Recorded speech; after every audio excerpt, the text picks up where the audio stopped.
狂妄的家伙，在真正的强蟒高手面前，青莲变，爆！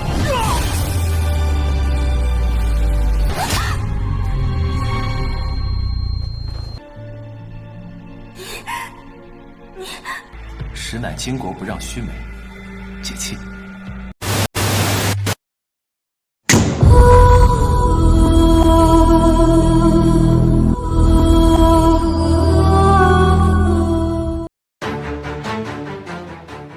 Halo, apa kabar guys? Welcome back to my channel.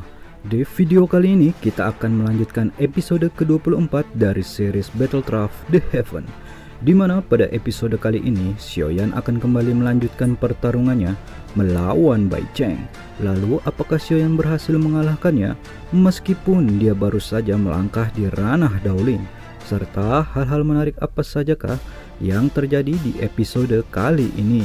So, tanpa banyak basa-basi lagi, let's get started.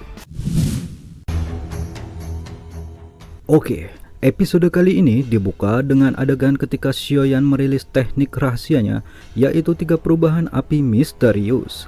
Hal itu terpaksa dilakukan olehnya karena pada awal bentrok sebelumnya, ia belum mampu meraih keuntungan ketika melawan Bai Cheng, yang memang harus diakui masih ada jarak perbedaan kekuatan di antara keduanya. Lagi pula semakin lama pertarungan, maka tidak akan terlalu baik nantinya bagi Xiaoyan. Melihat Xiaoyan mengeluarkan teknik yang membuatnya dengan paksa meningkatkan kekuatannya, Bai Cheng yang berkata dengan sinis pun menganggap hal tersebut terlalu beresiko untuk melawan dirinya yang memang terlalu OP bagi Xiaoyan. Dan setelah itu, bentrok di antara keduanya pun tak dapat dielakkan lagi.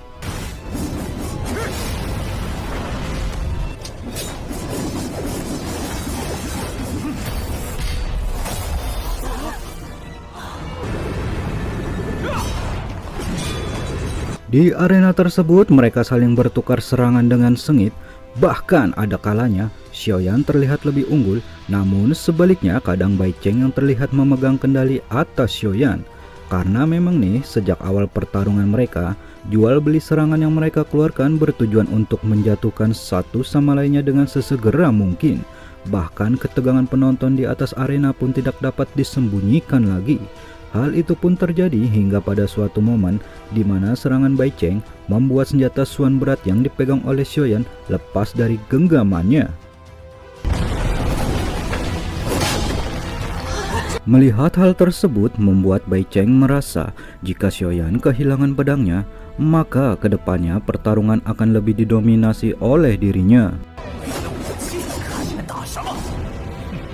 Namun tak disangka meski setelah Xiaoyan tak memegang pedang suan berat pun, kecepatan pergerakannya bahkan lebih cepat dan justru membuat Bai Cheng lebih kerepotan.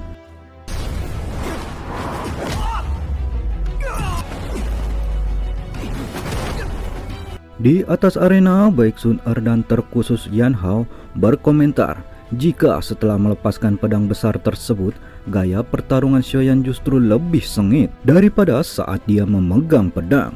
Bahkan Lin Xuya pun juga ikut memberikan pendapatnya jika ada misteri tersembunyi di balik pedang besar yang selama ini dibawa oleh Xiaoyan. Kembali lagi ke arena, setelah Xiaoyan tak memegang pedang besarnya, kini dia layaknya seperti mesin pertarungan di jarak yang dekat. Bahkan kini Bai Cheng pun harus mengeluarkan usaha ekstra untuk menghindari serangan cepat yang dilancarkan oleh Xiaoyan. Karena terus didesak, Bai Cheng pun memutuskan untuk menggunakan pil kekuatan naga setengah jadi yang diberikan oleh Han Xian. Dan benar saja guys, doki yang besar tiba-tiba keluar dengan dahsyat, sehingga dia bisa menghindari serta langsung menyerang ke arah Xiaoyan dengan ganas.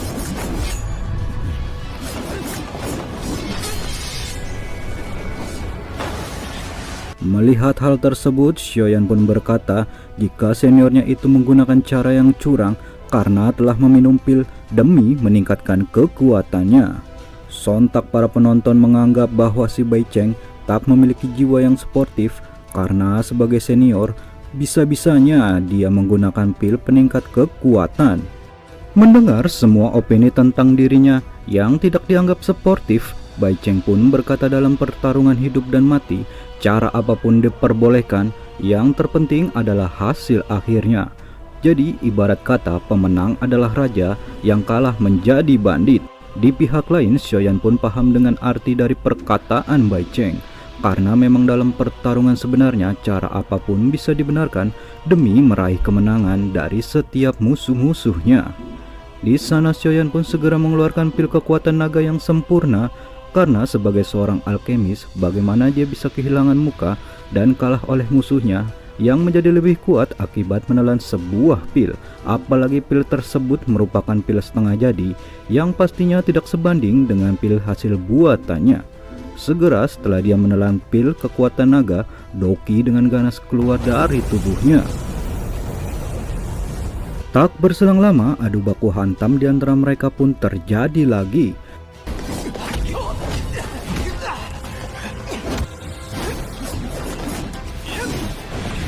Namun setelah menelan pil kekuatan naga, Xiaoyan lah yang kini lebih mendominasi pertarungan. Bahkan tombak di tangan Bai Cheng pun berhasil direbut dengan paksa oleh Xiaoyan. Di sana Xiaoyan kembali mengejek Bai Cheng karena ternyata pil yang dia minum tidak seefektif dari pil yang diminum oleh Xiaoyan. Karena mengetahui dia tidak akan bisa bentrok secara langsung dengan Xiaoyan, apalagi senjatanya sudah dilucuti, Bai Cheng pun segera mengeluarkan Doki armor miliknya. Tentunya hal tersebut dilakukan sebagai langkah antisipasi untuk menghadapi kekuatan Xiaoyan yang kini sudah diperkuat oleh pil kekuatan naga.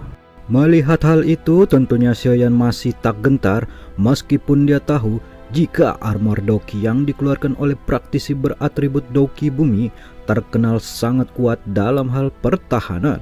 Sontak aliran energi Doki keluar dengan ganas dari tubuh Xiaoyan yang hendak mengeluarkan teknik dao andalannya, ledakan Oktana. Di sana karena sudah diperkuat oleh pil kekuatan naga, teknik dao yang dilepaskan oleh Xiaoyan pun memproyeksikan sosok naga yang mengaum dengan ganas pula. Hingga pada akhirnya Xiaoyan pun menerjang dengan menggunakan seluruh kekuatannya sembari berkata akan memecahkan cangkang kura-kura milik Bai Cheng.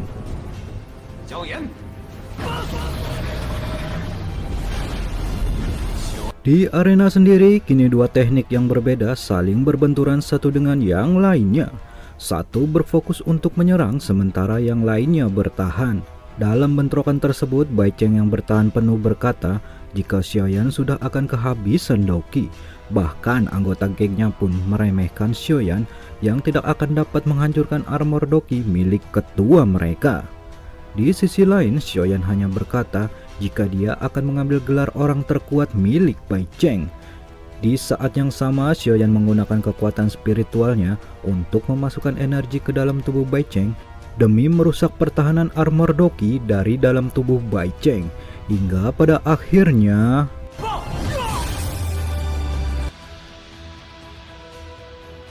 Xiaoyan yang berhasil memecahkan armor Doki milik Bai Cheng memberikan pukulan terakhir kepadanya dan menyudahi perlawanan dari Jilong versi Donghua tersebut. Di atas arena banyak yang tidak menyangka atas kekalahan dari Bai Cheng. Bahkan Lin Xiuya dan lainnya pun mengapresiasi pencapaian dari Xiaoyan. Di arena sendiri, Sun Er pun bergegas menghampiri Xiaoyan setelah melihat dirinya menerima efek samping akibat pertarungan sengit melawan Bai Cheng. Segera Xiaoyan berbalik dan hendak meninggalkan arena tersebut. Ketika mereka hendak pergi meninggalkan arena, tanpa pernah diduga ada sesosok yang mengeluarkan pancaran Doki. Merasakan hal tersebut, Xiaoyan berbalik dan menyuruh orang tersebut turun jika ingin menantang dirinya untuk bertarung. Ketika sosok tersebut muncul di arena, banyak sosok yang terkejut karena ternyata sosok tersebut dikenal sebagai Liu Qing. Nah, kalau admin gak salah, dia ini adalah orang terkuat ketiga dari daftar orang terkuat di Akademi Dalam. Melihat sosok tersebut, sontak membuat Xiaoyan pun teringat perkataan dari seniornya Lin Yan di masa lalu yang memperingatkan dirinya jika ada sosok kuat yang bernama Liu Qing yang terkenal dengan kekuatan jurus tombaknya yang sangat tirani. Bahkan mungkin teratai hijau andalan Xiaoyan pun tidak akan bisa menahan kekuatan besarnya itu. Di arena tersebut, Liu Qing benar-benar tidak menyangka jika Xiaoyan mampu mengalahkan Bai Cheng. Lantas Xiaoyan pun berkata jika dia hanya kebetulan saja bisa menang melawan Bai Cheng. Di sana Liu Qing kembali berkata kepada Xiaoyan jika dirinya memiliki masalah yang tidak langsung kepada dirinya. Nah, jika kalian ingat, hal itu berkaitan dengan Liu Fei yang dahulu sempat berebut ruangan pelatihan dengan Xiaoyan. Di sana Liu Qing sebenarnya ingin mengangkat masalah ini untuk berurusan dengan Xiaoyan. Segera setelah Xiaoyan menyadari maksud dari Liu Qing, dia langsung mengeluarkan kembali pedang besarnya, bersiap jika Liu Qing hendak mengambil tindakan. Tak berselang lama, sosok Liu Fei yang merupakan biang kerok dalam masalah ini pun datang. Lalu dengan gaya gelainya, segera menghampiri di samping Liu Qing. Saat melihat sosok wanita tersebut secara alami, Xiaoyan segera menyuruh Sun Er untuk pergi, karena dia takut masalahnya akan menjadi tambah rumit dan hanya bisa diselesaikan dengan beradu mekanik.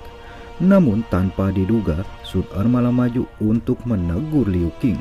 Di sana dia berkata jika masalah antara Xiaoyan dan Liu Fei di masa lalu sebenarnya sudah diketahui mana yang benar dan mana yang salah. Jadi nggak usah repot-repot mencari alasan untuk berurusan dengan mereka lagi.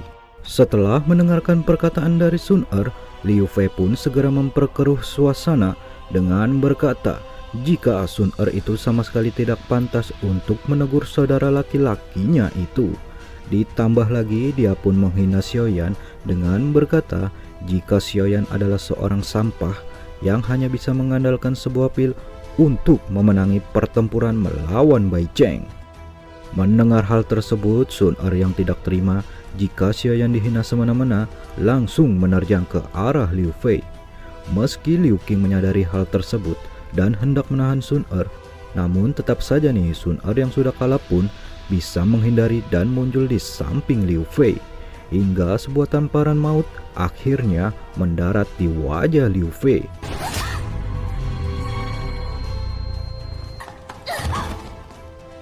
Setelah melampiaskan amarahnya dengan menampar Liu Fei sampai tersungkur ke tanah, Sun Er pun bergegas kembali ke sisi Xiaoyan. Di sana sekali lagi Sun Er memperingatkan Liu Fei agar jangan sok keras karena merasa didukung oleh Liu Qing. Lalu karena merasa telah dipermalukan di depan banyak orang, Liu Fei segera bangkit hendak membalas apa yang baru saja dilakukan oleh Sun Er.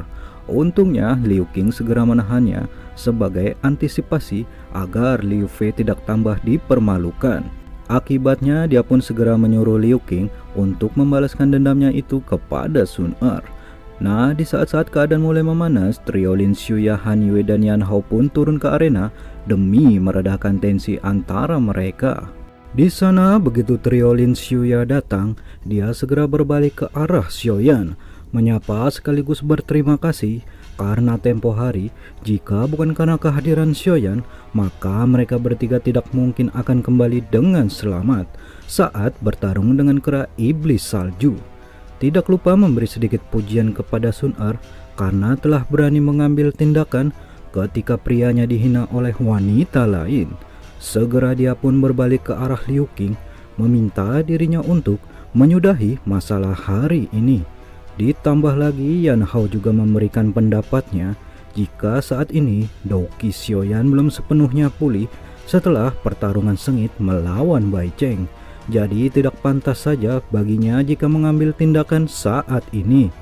Meski enggan, di sana Liu Qing juga memahami situasinya dan menganggap jika dia bukanlah tipe orang yang suka mengambil keuntungan dari pihak lain.